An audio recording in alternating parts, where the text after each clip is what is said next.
Oh, it's Wednesday. Hi, guys. Welcome. Let's talk Broncos. Bree Maestas, Zach Seegers, Joey Richards. Lucy's about to join us here in a second. It's Raiders week. Guys, the opportunity is upon us. I want to jump straight into it.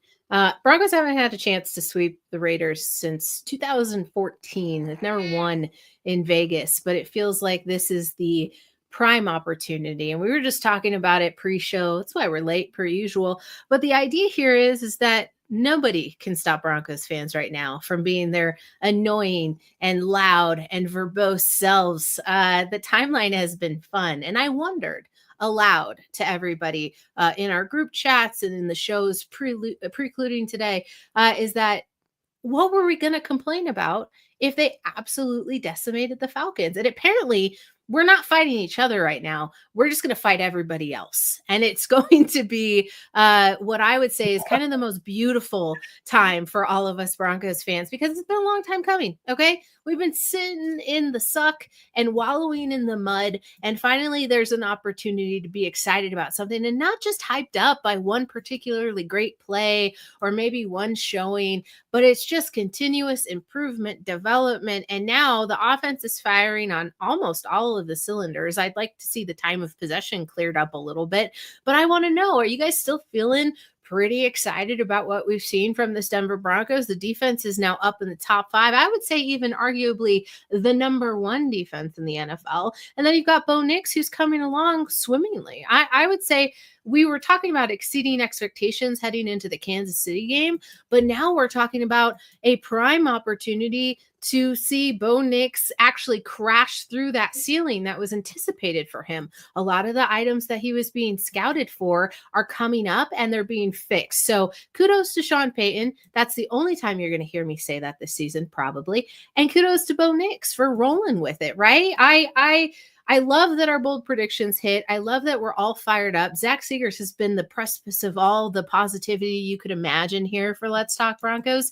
And we're not usually this charged. Do you know what I mean? We're usually coming in and asking you to temper your expectations, but not today, ladies and gentlemen. Today is your day because it's Raiders week. We're closing out the season on a high point. And I was just talking to Patrick Chiodo about this over on Believe that top shelf 10 win mark is right around the corner. So we're going to cover the remaining strength of the schedule. And we're also going to get into the Raiders game because is it or is it not a trap game for the Denver Broncos? It leads me into what I really wanted to ask you all. Zach, I'm going to start with you. What did you see out of Bo Nix? And is this the best that he could possibly be? Or are we in for a fun time moving towards the end of the season? I mean, I think it should be pretty fun. He's a rookie. We were just talking about it pre-show. He's probably going to have a rookie game here somewhere along the way that leads to, the Broncos country taking some medicine. I mean, I'm loving the talk. To your point about everyone being aligned. Yeah, everyone's aligned now because there's not much to criticize. It's a good football team. Excuse me as I knock my lamp over. It's a good football team. They're that's why we're all happy. Joey wasn't a hater last year or a Broncos hater this whole time. It turns out he just wanted the team to not be 0-4 and giving up 70 points a week. I'm referencing last year, Joey. No, I get it. I was Big Tank last year. Yeah, no, I'm not taking a shot at you, but so I think everyone's aligned, and I think, I don't know, Bo Nix just keeps improving. It's clear that the game has slowed down for him a bit, that he's getting a little more comfortable. And then Sean Payton as well, I think, is getting a better understanding of how a Bo Nix offense should look, at least at this stage in his development. Getting him out on the move more. We're seeing a lot of just these creative motions, obviously with Mims. I loved Chase Daniel's breakdown of that crazy look on that Nate Adkins touchdown that just got him wide open. And then 2 other touchdowns are on screens, which, not to take away from how well Bo Nix played, because he absolutely did, but it also shows how good the coaching is that you're getting 3 touchdowns just dialed up on a play sheet, 2 via screen and 1 again, that Nate Adkins play. So yeah, I just think everything's clicking right now. And then you have the offensive line to support it. The weapons seem to be getting better as the coaching staff also learns how to utilize them better. I think there's maybe some regression with the defense, but the offense is so awesome right now, it doesn't really matter. I was looking at the defense these last 2 weeks for my article, and they're fifth in defensive EPA, third in success rate. And I went away to a different tab. I came back and I was like, oh, why are they fourth now? I must what weird filter do I have on? It was the offensive rankings. The Broncos over these last 2 weeks are ranking ahead of the defense in terms of EPA per play. The 2 top 5 units on either side of the ball right now. Let's savor this. I think it's going to be a fun time. Easy games. Yeah, I have to say, Bree, to your point, what you were talking about, Broncos country is out there looking for blood. They smell blood in the water right now. I see it all over my timeline. They smell blood in the water. Anytime I see someone disparage Knicks, people are getting ratioed left and right. It's all time right now. It's all time. People talking the most I've ever seen in my life, and I love it. I'm here for it. And honestly, I also have to say this. I think some of Broncos country, I understand it from the fans, and I really do.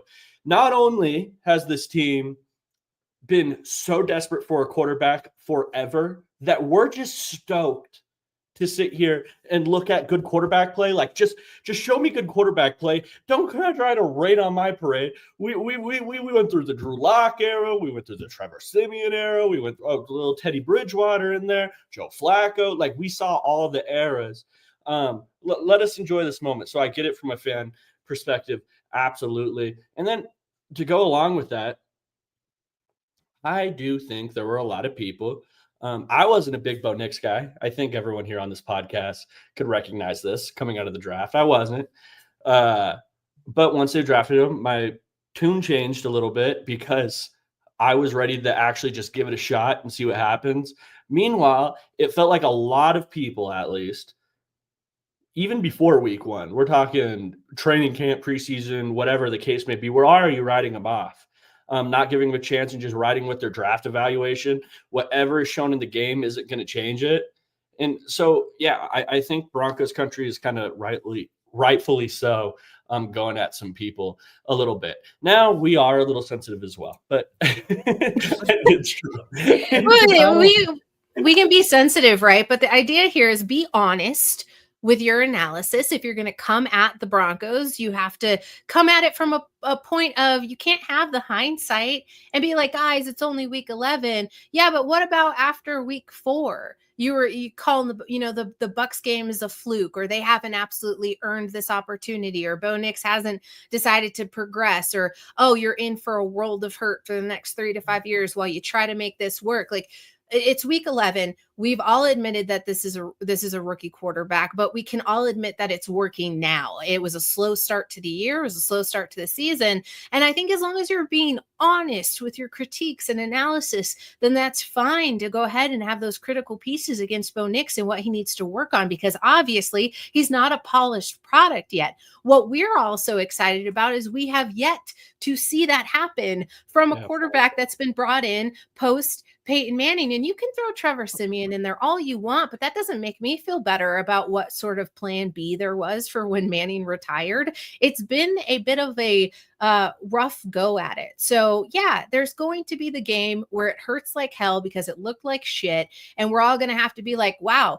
But guess what, guys? Those are fixable issues as the Broncos continue to work towards a path and a frame of effort where Sean Payton is amassing all of his tools and kind of genius to place the right weapons and opportunities around his young quarterback to be successful. That's why we're all so high on this present ship, is because it feels like it's moving in the right direction. Before, it was just like, man, this quarterback can sling it, but it's not going to work out because we don't have the pieces. We don't have the vision. We don't have the coach. We don't have the, it's been just this constant onslaught. So I am just begging for a little bit of freaking honesty and let us have a moment. If the Jets were coming back from the pitfalls of absolute hell Let me tell you, it's not going to happen because the killer's inside the house. It would be a completely different story where you'd have to be honest and say, you know what, Aaron Rodgers has really turned a corner and he's going to lead this team to victory. That's not what we're doing here. We're not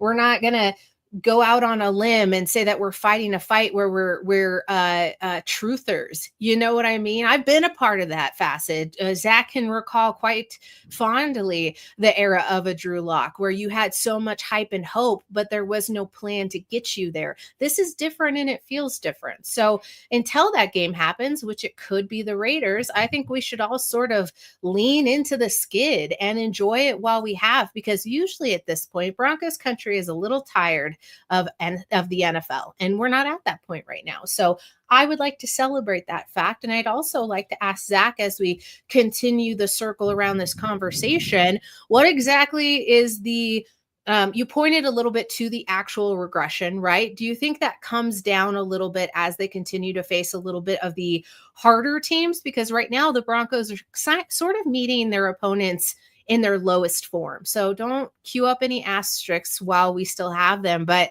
the idea here is they're going to face a really important game against the Colts. They're going to face a Bengals team that really isn't all there. Like there's something missing, whether it's a misstep or it's a Joe Burrow just can't get it done conversation, a la Josh Allen. What exactly is going to take the Broncos down a notch, but keep them in a consistent I guess, winning method? My whole emphasis is we're still talking playoff football. So why do we have to get away from the conversation that Bo Nix is going to get worse or this is just a fluky play? You touched it on a little bit, but I kind of want you to elaborate more on the direction of Bo Nix and where he's going. Okay, but so I mean, I think it's definitely growing, and there is plays growing. It's getting better. It's stepping in the right direction. But, you know, I do think there's some truth to, like, he's not a made quarterback yet, you know, or a finished product yet. I think part of the NFL, and the Broncos haven't gotten exposed to this over the last decade. I think it's especially true over the last decade, is it's this constant, you know, cat and mouse evolution game. Like from afar, maybe we've seen it with a Josh Allen or a Patrick Mahomes or a Lamar Jackson, but these are guys that have had to maybe not reinvent, but pretty heavily tweak their games, you know, 2-3 times over the course of their career at this point. And they are the best in the game because they're able to consistently do so and consistently adapt as defensive coordinators try to make them play left-handed. And then there's guys who aren't quite as adept at that and are still really, really good or have some limitations here or there. And I don't know. I don't think we know where Bo Nix is going to land in all of that. To, you know, some of the detractors' points, like Mac Jones had a really nice rookie year, you know, and then now his development more got thrown like in the garbage because Matt Patricia was his offensive coordinator, quarterback coach.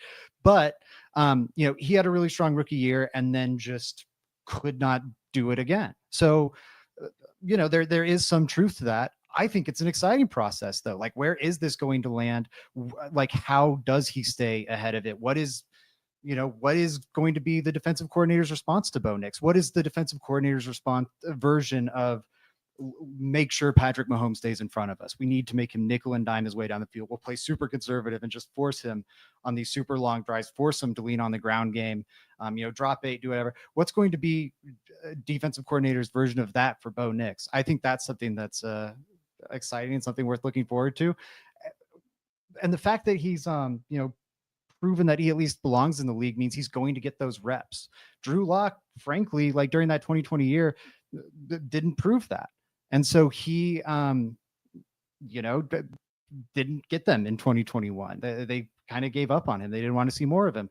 Bo Nix has shown enough that, you know, it's probably going to be, even if it does have some rough patches, it's probably going to be more like a Mitchell Trubisky or a Daniel Jones, where he gets 3-4 years to really prove that's the case, which again is only beneficial for the kid and his development and getting him reps and all that.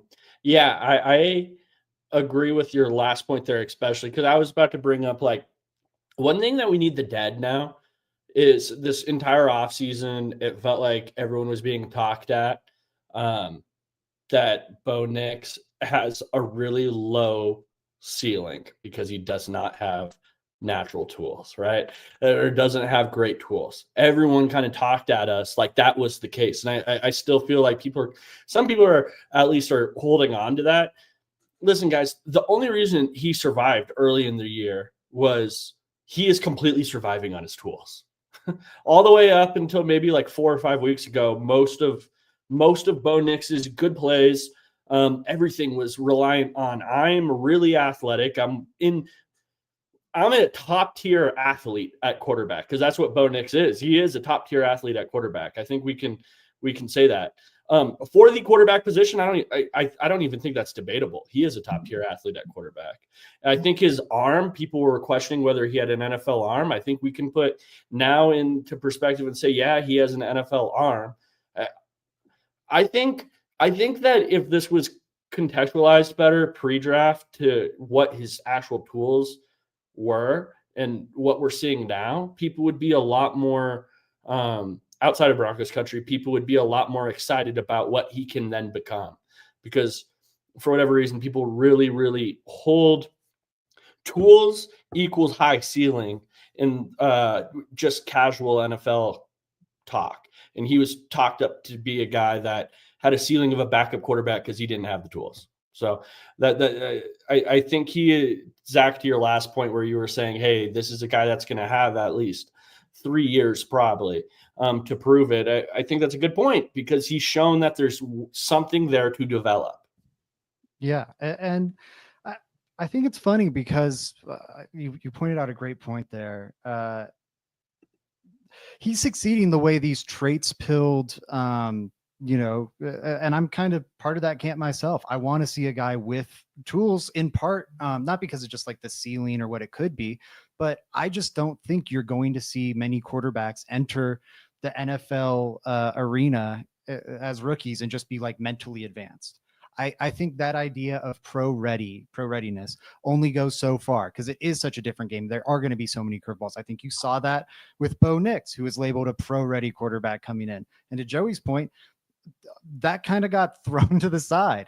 It was having to rely on traits and having to find a way to survive. I've heard this same argument laid out by these people about like, I want a traitsy quarterback because they can do what Bo Nix has done.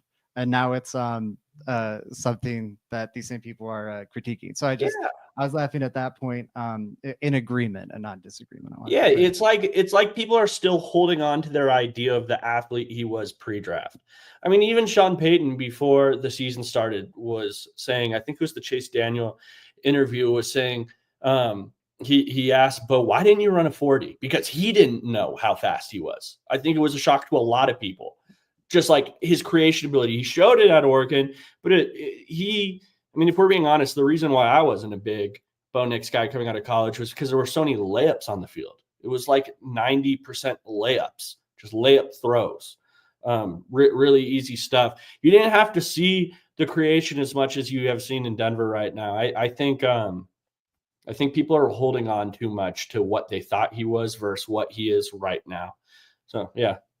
I also want to point out too that some of those concerns, especially when you talk about the scrambling opportunities, were almost forced for Bo Nix. It didn't feel a decisive effort. And now I think you're seeing a different side of Bo Nix and when he decides to be as mobile as he is. So I wanted to point that out too, is that they were even seeing progression in things that were considered either a weakness or a concerning point are now kind of playing into being a strong point of his skill set. So there's growth all around, but I also want to emphasize and give a little bit of an exclamation point to how Sean Payton followed up all of the positivity for Bo Nix, saying basically, hey guys, let's slow down a little bit, not put him in Canton just yet, because he's still a rookie and he's doing some things well, but there's still a lot of football to be played and there's still a long career ahead of Bo Nix to see how he turns out. But that didn't stop me from trying to price out some bronze for the foreseeable future so we can eventually build that statue. You always want to be a little prepared, but the other side of the ball, we can definitely give continuous praise to with Vance Joseph and the defense as they continue to just show exactly what they're made out of. I think this is important moving forward. And I wanted to kind of throw out a what to watch for here.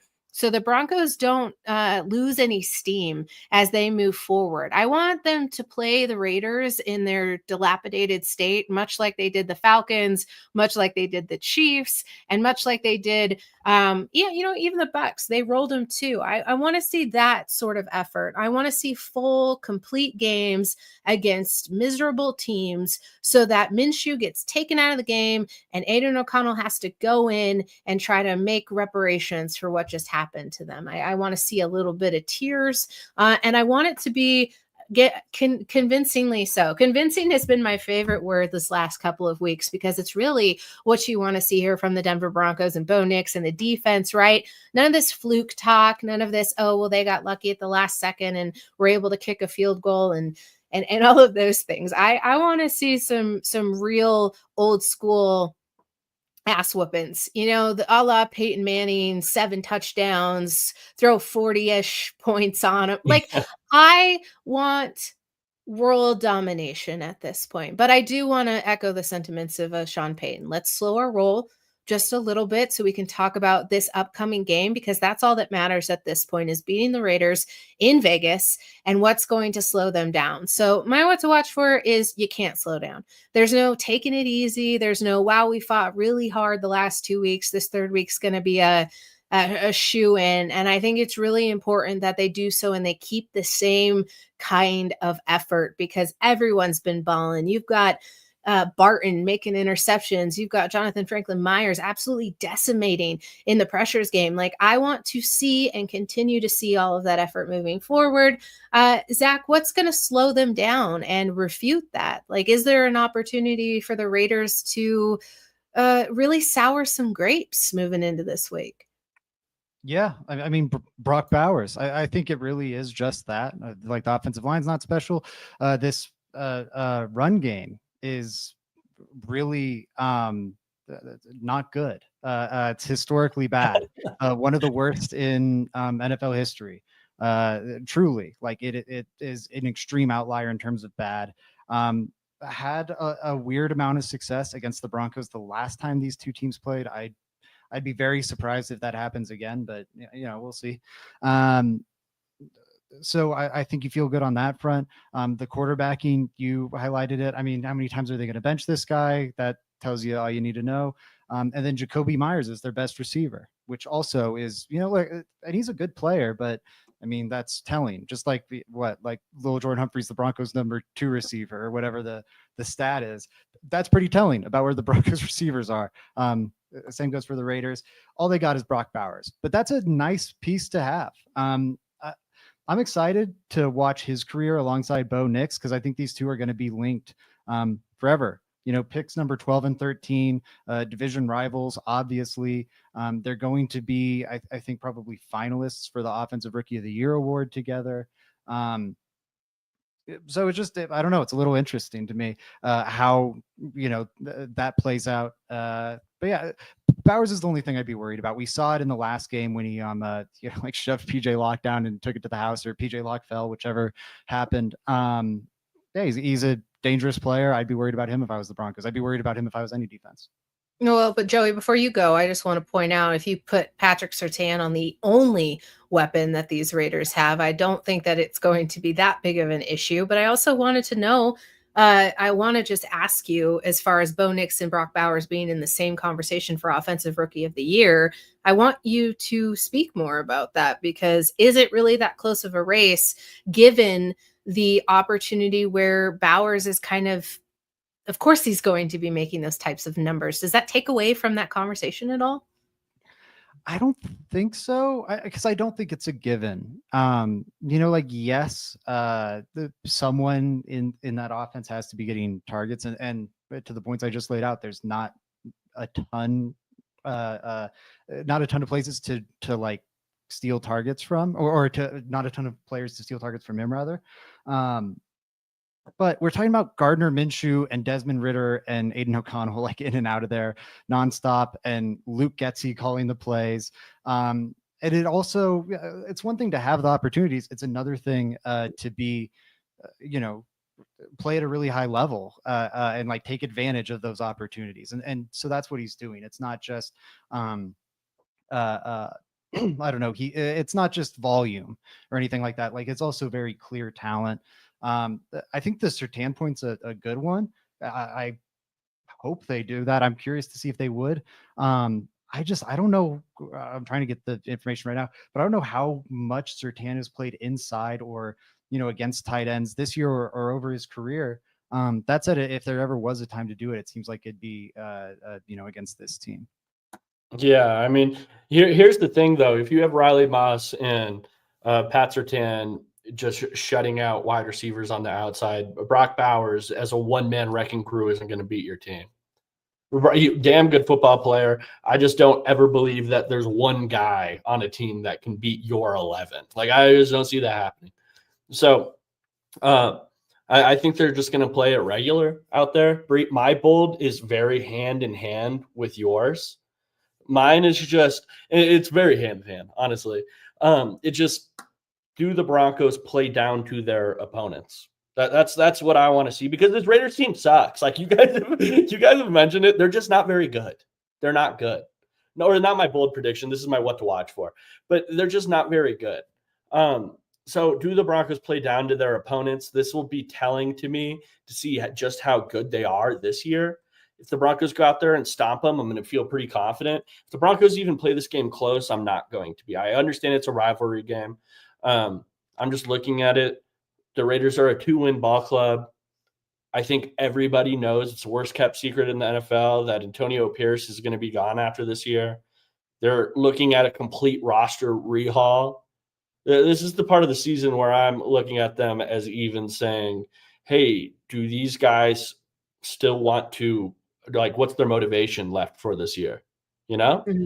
I think the Broncos should go out there and really win this football game. As Bree said, convincingly.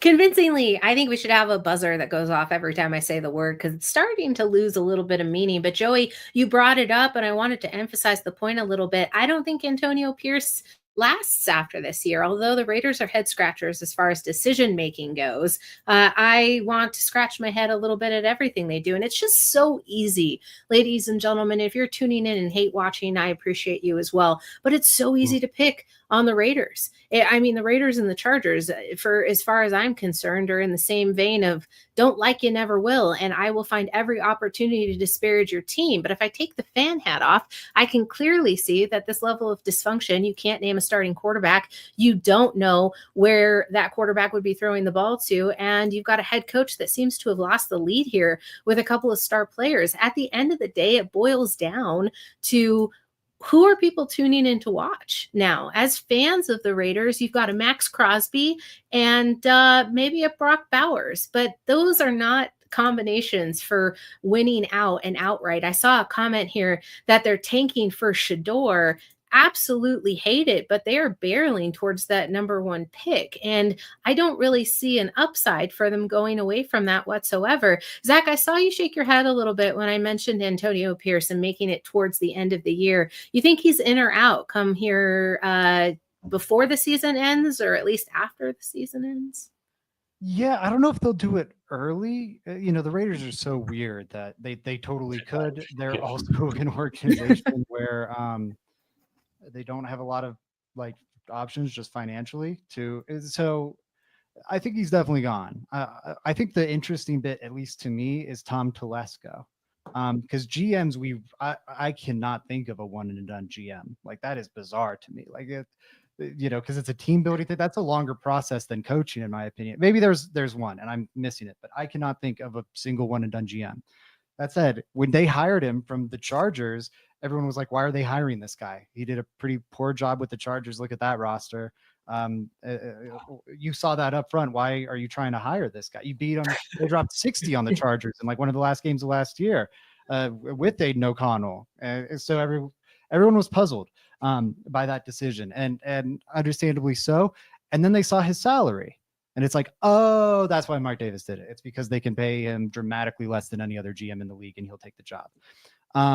That's why this Ben Johnson talk from Raiders fans is ridiculous. Not Shut up. Will not happen. Yeah, but will not happen. And also, I don't think like Shador's going to save everything that's going wrong there.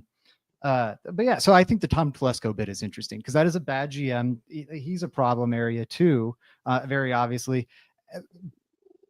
But what are you going to do about it? Are you going to sweep him out and then just hire a different cheap GM? Same thing with coach. Like part of the reason they went with Antonio Pierce is because he's an interim and he's going to be cheap. It's not going to be Ben Johnson, to Joey's point. It's not going to be Bill Belichick. I don't know who it's going to be. But definitely a lesser tier option. It's just, it's a mess. It's a total mess. Yeah, I think a lot of it has to do with the owner too. Zach, you mentioned the money aspect, but even just like starts there. I don't think I can go on record and just be like every single one of the GMs the Raiders have had in like the last 20 years has sucked. This also, I think the owner's probably in their ear a little bit. I wouldn't be shocked to see them, but someone said, you guys are saying Shedeur Sanders. I could see him take Shiloh Sanders first round. This is the Raiders. I was going to say, we know what the Raiders do with their first round picks. Yeah, they could be like, oh, we submitted S. Sanders. And you're like, yeah, that's Shiloh, you dummies. And it could be all downhill from there, which, not a bad chance, but that's definitely not what's going to fix the team. I don't know why I'm taking so much elation, I guess. But I am, and that's why it's a particularly scary game. So in order to, I guess, qualify it enough, we have to talk about what are those things that are going to happen, because at the end of the day, the show is nothing but a competition and we have to have something to look forward to. Paul, you shut your mouth. You shut it and you don't say those words again. He's saying Vance Joseph to the Raiders. Vance Joseph most likely is going to get those head coaching looks. Sure, Zach, take it away.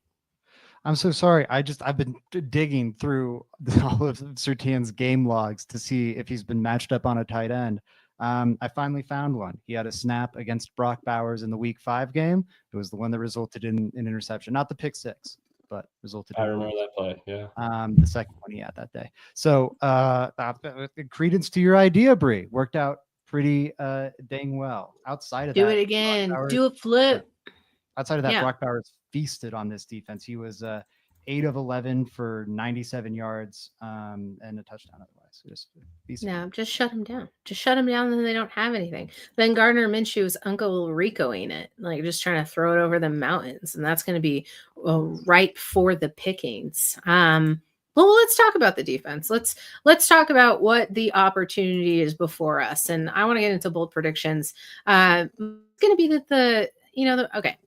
I feel really good about my Kirk Cousins take that he wasn't going to throw a touchdown. And then, I didn't know he was going to be inevitably benched. It's Kirk Cousins, for God's sake, right? But the Broncos benched Gardner Minshew, and I think it happens again here. I don't think they're able to I don't think the Raiders are able to get anything rolling here against this defense. I think it's going to limit their total yards of offense to under 250. And if you think that that's still too much, I'd be willing to go down to 240 just to make it interesting.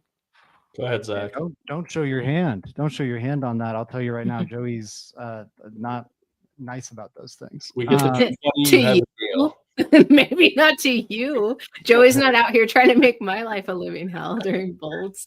Well, you know what? I am going to do it. No, I don't care if it's 250 or 240 really all that much. Yes, we do. What are you talking about? See, this is why I'm waiting for you guys. I'll do 245. I'll do 245. Rolling out the red carpet. I was just rolling out the red carpet to be proven right. Thank you, Joey. I'll do 245 because those sacks are going to start adding up real quick. That's all I'm saying. God, 245. This is total offense. Zach, what do you got? Let us know. We need an answer. Look at the stats. We need an answer. I know. You're looking over here. I could tell you the Bengals game was 217. I was going to say the Chiefs. Yeah, I was doing research. I don't know why we act like that's not allowed. That's not a thing. But, no. That's why we throw it to you first. No. There's it's something they've only been held to twice this season. That said, 2 of the last 3 games, a little interesting. I'm surprised the Bengals defense managed to do it to them. That said, 245 is such a low number. Like one Brock Bowers busted play, like as we saw in this last game, ruins that. I predicted, I think, a Raiders shutout. the last time these two teams played, and I saw how slim that margin for error is. So I'm going to fade you this time. Okay, that's fair. Yeah, I'm going to take you up on it too. This is a good one though, because Zach mentioned this has only happened twice this year, but like how many top 5 defenses have they played? You just mentioned the Bengals did it recently. The Broncos defense is for real. I'm a big believer in it. I'm even less of a believer in this Raiders offense than I am a believer in this Broncos defense. This is like one of those things where I in fantasy every week, my strategy is I pick up the defense that plays the worst offense available. That's what I do in the free agents every single week. Except this one's the perfect matchup. It's a really good defense versus really good, or it's a really good defense versus a really bad Raiders offense. So ultimately, I think this is a really smart one that you put out there. I'm still going to take it. It's exactly what Zach said. It's just the margin for error is so slim. I don't like the way that you worded it. It's almost like you're like, hey, Bree, you look really nice today. And I'm like, today? What about all the other days? Your bold prediction's really smart, Bree. Yeah, today's is really good. What are you saying? My other ones aren't? Joe, you're going down. You've had a little bit of a heater, a little bit of a hot streak, and you think that you just can't. Oh, you're too good at this game. Well, 245, make it less. I think it's even less. I really do. I don't know what this Raiders team has to fight for. You're going to have to forgive me. I know I wrote it down somewhere, but I can't for the life of me find it. But I'm going to throw it over to Joey Richards for your bold prediction so we can make fun of it. Okay, let's go. Let's go. Make fun of it. I am predicting a big rushing game from the Broncos. I think I think they're going to be able to run the football. Now, it's not going to be yards for me. It's going to be touchdowns. I think the Broncos have 3 rushing touchdowns on the day. For perspective, Zach, I'll save you the time looking it up. The Raiders allow 1 rushing touchdown a game per average on the season. So I'm curious what you guys have to say there. And we'll start with you, Zach. They're like 6th in rushing defense. Go ahead, Zach. Yeah, I'll start with you. I mean, yeah, three rushing touchdowns. That's a lot. I'll fade it. I don't know. I think one thing I know about Sean Payton, he loves throwing that ball inside the 5-yard line. It helped Drew Brees get a lot of touchdowns that way, frankly. And that is intentional, I think, to fluff the passing stats. So I will fade it on that front. And I think I'm actually pivoting on what my bold prediction will be. So that's also going to motivate me to. So both of you guys take mine, or Bree? I haven't gotten an opportunity yet to.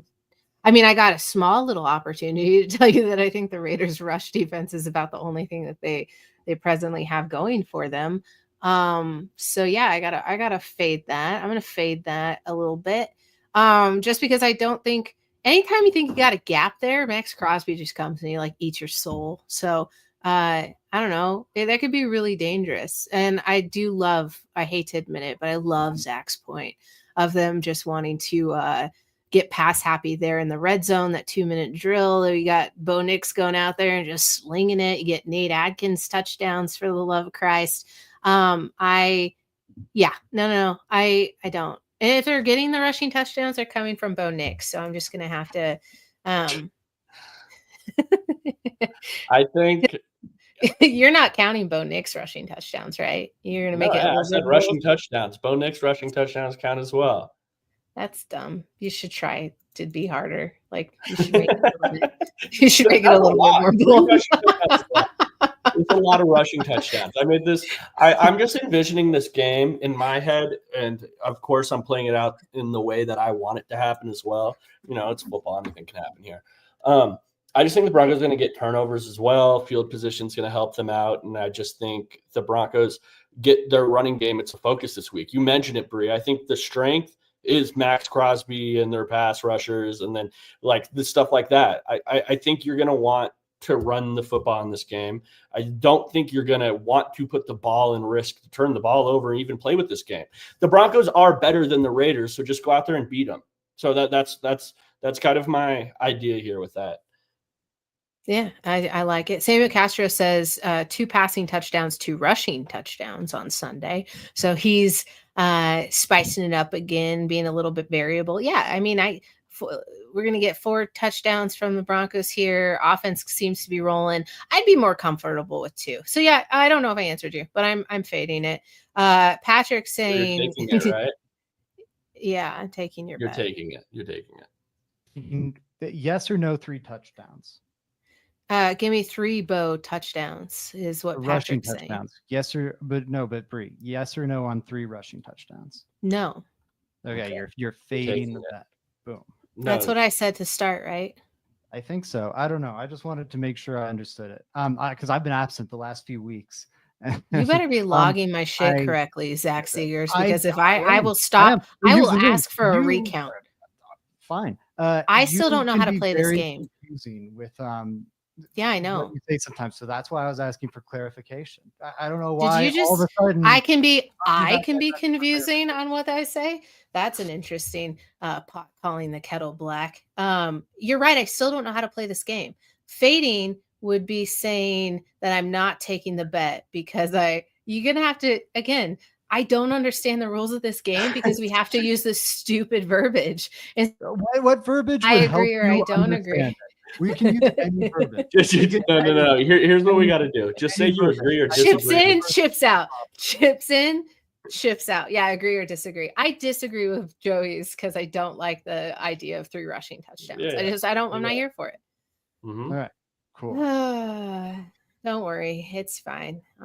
Nothing personal. I just, No, it's between them. I hear about it after. I want everyone to know they don't actually like get along. No. What happens is I go into the group chat. I said, you know what you said, it was fucked up and it was dumb. And we're going to settle this. And then we schedule the backyard fight. And we both are given a bat with barbed wire wrapped around it. And we just handle it. It's like not schoolyard rules. It's like Jello. it Jello would sting so badly on top of barbed wire injuries. Anyways. Joey gave his bold. I gave my bold. That means it's time for Zach's bold. Sounds like he pivoted, so I have no idea what's going to happen here. Yeah. You know what? I'm feeling the Bo Nix hype.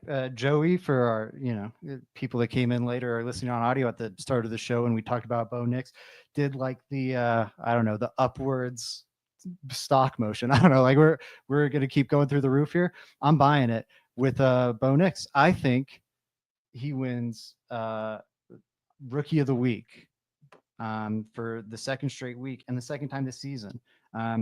He only has 1 so far. It was last week. Jaden Daniels has 7, so he's got to start biting into that some. I'm saying he does it this week with another big performance against the Raiders. Offensive Rookie of the Week. You know what Zach looked up? I want everyone to know. Zach pivoted because this came to his mind, and then he was like, "Oh, let me see who the Commanders are playing." And then honestly, I don't know. Right hand to God, Cowboys. Ask me, I don't know who they're playing. Who are they playing? The Cowboys, which is like perfect. Yeah, that crushes my That's why bet. I'm taking you up on this. Yeah, that's horrible. I mean, yeah, I heard what you were saying backwards. My bad. But I think I just confirmed that you're probably going to be wrong. Who's being the Cowboys out there? Sorry, but the progression of events here on Let's Talk Broncos, ladies and gentlemen, has been chaos, confusion, and then Joey hearing Zach backwards to the point where he reconfirmed his own bet and thinking that doesn't hurt, that hinders. No, I just want to. I think what's actually happening is I figured out that Zach's bet is really. What was your first one? You might want. I'm just kidding. I'll tell you my first one. My first one, just for people that are curious, a little interesting. See if I end up being horribly wrong on this. The one that I'm leaving on the that I'm not doing. I'm not doing this one. This one will not count, and maybe I'm shooting myself in the foot with it by not using it. I thought I was going to go Broncos get 2 takeaways and win by at least 14 points. So similar, go for a big blowout. Say they get multiple takeaways. I think if you were to put that on a Vegas line, that would certainly be bold. I think you're getting plus 1,000 or so for that. You buy that lineup, you throw 2+ takeaways on there. Yeah, that's pretty bold. but I like the rookie of the week one better. It's more fun. It's what I want to see happen. I think it should. Bo Nix seemingly keeps getting better week by week. If you want to split hairs about Chiefs Falcons game, which was more impressive, I really don't care. But he seems to keep getting more impressive week by week. And this is not a great opponent. So let's go. Bo Nix, offensive rookie of the week. So, yeah, I'm going to take you up on this just because I saw Jane Daniels is playing the Cowboys. I just think the Cowboys are a train wreck right now. I think that defense in particular is really, really bad.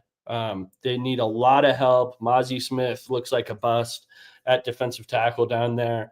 They're an issue. And then Jerry Jones, I think he's just kind of keeping McCarthy around for the year because he's on the last year of his deal. I think it's a very Jerry Jones-esque move. I don't think he ever believed in this team from the start of the year, and I think it's kind of just playing out that way. Derrick Henry wanted to go play for the Cowboys, and he ended up not because the Cowboys never reached out.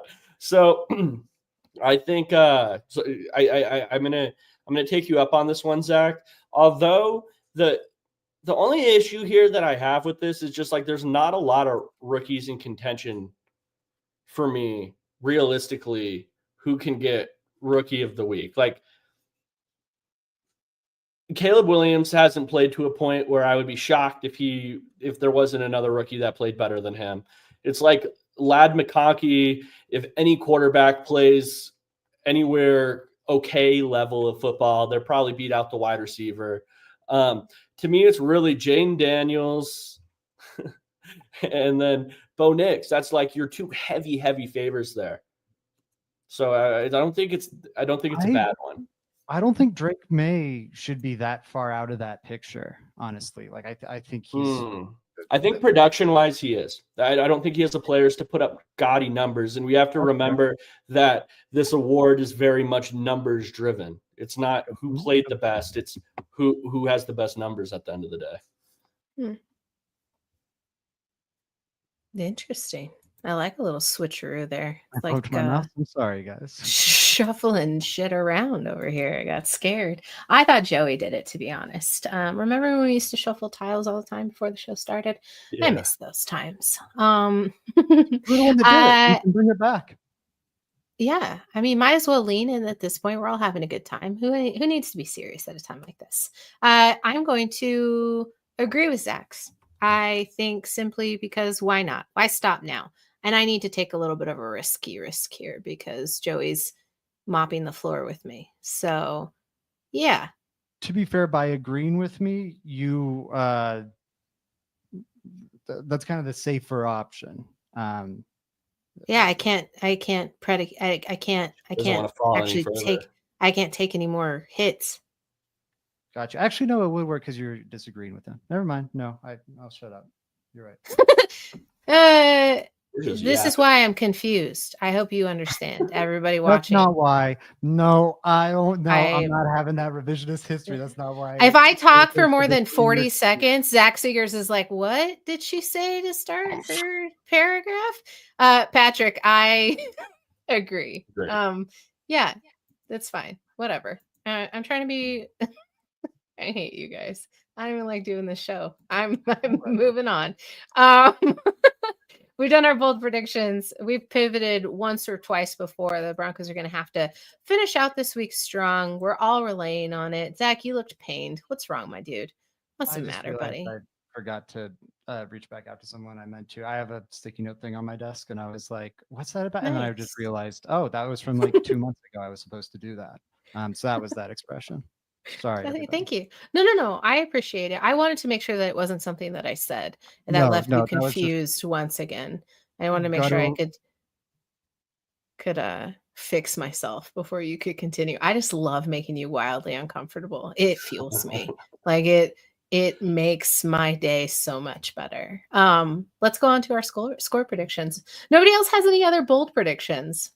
So I'm cool with moving on.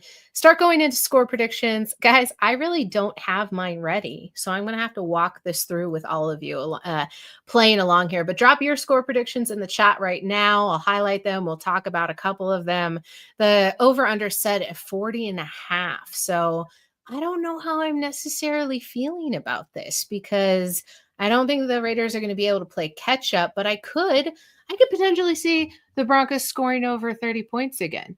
This feels like a new era of the offense wheeling and dealing. So I have to do the math in my head real quick. I think a safe bet would be, let's go 34-9.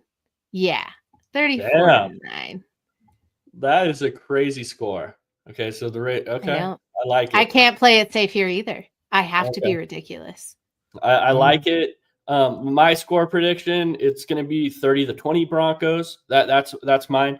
And you know that you reading the Vegas score, it sounds like they're kind of fading the Broncos offense a little bit, like they think it's going to revert back. Just a 40-point total score, like, you know, there. That's what that reads to me. And you know what? I think the Broncos could score a lot of points and the offense not even have to do a ton to do with it. I think they play an average game on offense and they can score 30 because I think the Broncos are going to force turnovers this game as well. I just really am not a believer in this Raiders offense. If they go out there and they start smoking the Broncos, we're going to have issues. Yeah, that would be scary. I think there's maybe some chance for a letdown just because last week was so good and it feels like this is maybe the sleepy spot for a trap game. I think Bo Nix and this defense continue to roll though. I'm going 31-10 Broncos. 1-10. Damn, you guys are picking big. What's the spread in this game?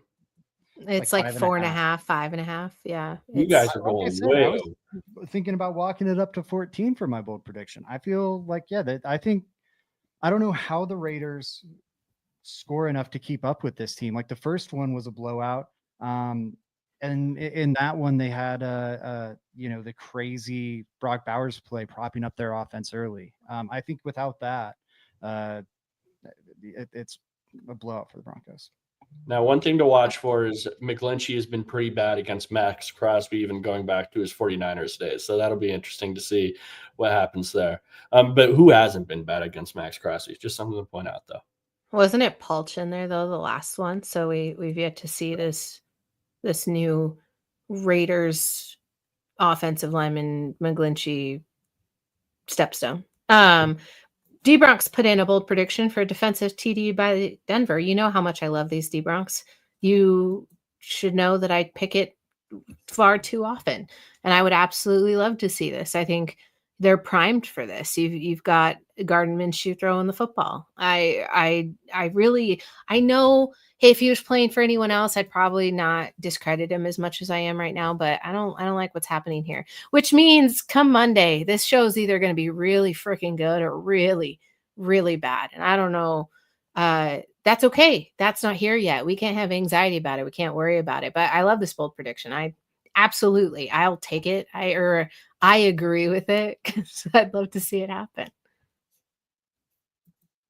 Sean, nobody else wants to chime in there. Sean Rundgren said 41-3, dominant win. Broncos 2-step ahead. Jonathan Hodges, 28-12. Raiders get 3 second half field goals.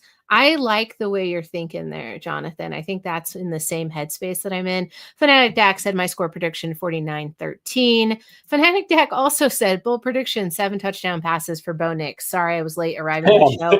Hey man, I appreciate you showing up and giving us 7 touchdown passes. That is the way to do it. Patrick Coyote said this is the greatest show on the planet. Pat, I'd have to agree. The second greatest would have to be Believe in the Broncos. You can check Patrick and myself out.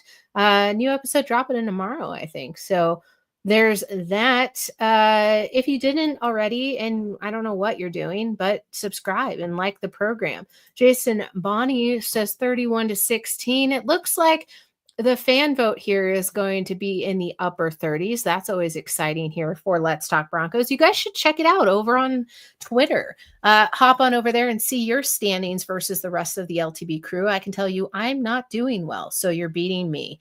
Michael Carmelini said 27-13, and Browntown is rounding it out with 33-10 Broncos. I don't know, Joey. It looks like the consensus here is it's going to be at least a 20-point lead, and I'm not mad at it. A new episode of Let's Talk Buffs dropped today. So you're going to want to go check that out if you're interested. All of our links are usually in the description below, or you can check out letstalkbroncos.com. You can read Zach's stock up, stock down report. If you're interested, since Bo Nix is doing so well, what are some weapons that can go in his favor? Might want to check out Joey Richards' write-up on all of the tight end options that'll be coming up in this draft. And then you can check out Altitude Adjustment. Their episode just dropped on Tuesday, and they were, how do they put it? Bricked up. Yes, Browntown, is Let's Talk Broncos making a Blue Sky account? We're already over there. You can actually find us, Let's Talk Broncos, on our full Christian name over on the Blue Sky account. You can also find all three of us contributing members to the show over on the Blue Sky. It's fun times, guys. Anything else I forgot to mention before we get ourselves out of here? I think you nailed it, Brie. You got it all. Damn, I'm good. All right, guys, one more for the road. Beat the Raiders and let's go Broncos. Go Broncos. Go Broncos.